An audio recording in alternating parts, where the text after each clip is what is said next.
Macro pictures can be found just about anywhere, and they're a lot of fun to take. Let me show you how to best set up your camera to optimize it for macro pictures. The first thing you're going to want to do is turn your mode dial to the program mode.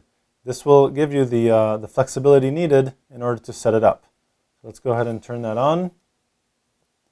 Let's quickly just walk through the function menu to make sure everything is the way we'd like it. Press the function button here in the center to access the function menu. And at the top, you'll notice that my ISO is set to 200, and I would like to start at 50 because I really don't know what the lighting situation is going to be like. So I'm going to just scroll down to 50 and set that there. So that should be fine. That's going to give me the best color quality that the camera can produce. If I need higher than that, then I can adjust it accordingly, but let's go ahead and just start it at 50 ISO. Okay, go ahead and go down. The white balance, mine is currently set to daylight. This really depends on your lighting situation. If you're outdoors on a sunny day, daylight is what you're going to want to use. Otherwise, you can choose from one of the other options. If it's a cloudy day, go with cloudy. If you're indoors, you can use either tungsten or fluorescent.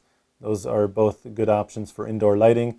And you can just scroll through all the options to see really which one will give you the best color possible. So I'm going to go to daylight and then go down. Drive mode is currently set to single shot. This is the default setting, and in this case it's fine. I'm assuming we're not using a tripod, so there's really no need to set the drive mode to the 2-second timer. Effect is turned off, that's great. The flash compensation in this case is irrelevant because with macro pictures you really don't want to use the flash. So this doesn't really matter. And the metering mode is set to evaluative, which also is fine. You can choose any one of these options.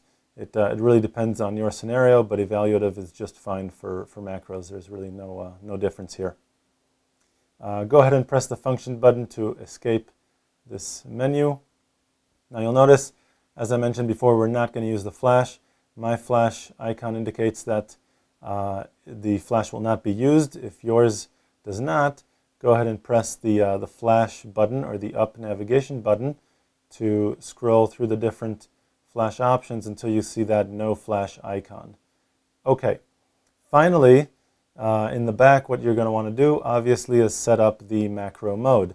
The macro mode is the down navigation button, or this button here at the bottom.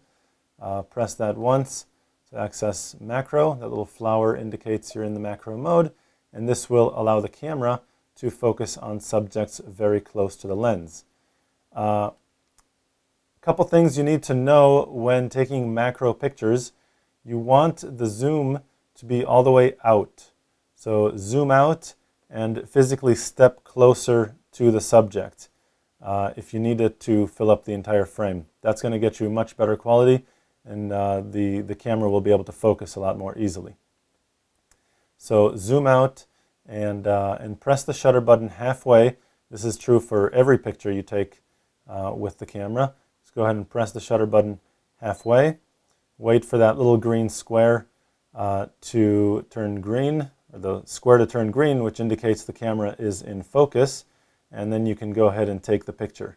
Now, after I press the button halfway, you'll notice here at the bottom that my shutter speed is indicated. Currently, my shutter speed is 1/80th, and that's fine. Again, I'm assuming we're hand holding this camera, so that's fine. However, if you are indoors and there isn't a whole lot of light, or if you're outdoors and there isn't a whole lot of light, at this point you would probably want to increase the ISO, assuming your shutter speed is less than 1/60th. So with a shutter speed less than 1/60th of a second, the camera becomes very, very difficult to hand hold without getting any kind of a motion blur in the image. So go ahead and release. Press the function button to access the menu again. Scroll back to ISO, increase the ISO, press the function button to escape, and again I'll go ahead and press my shutter button and you'll see now that my shutter speed is at 1/400th of a second, much faster and much easier to hand hold. So again, in my case, I do have enough light and 1/80th is fine. However, in your situation, if yours is below 1/60th, go ahead and adjust that ISO a little higher to compensate for that low shutter speed.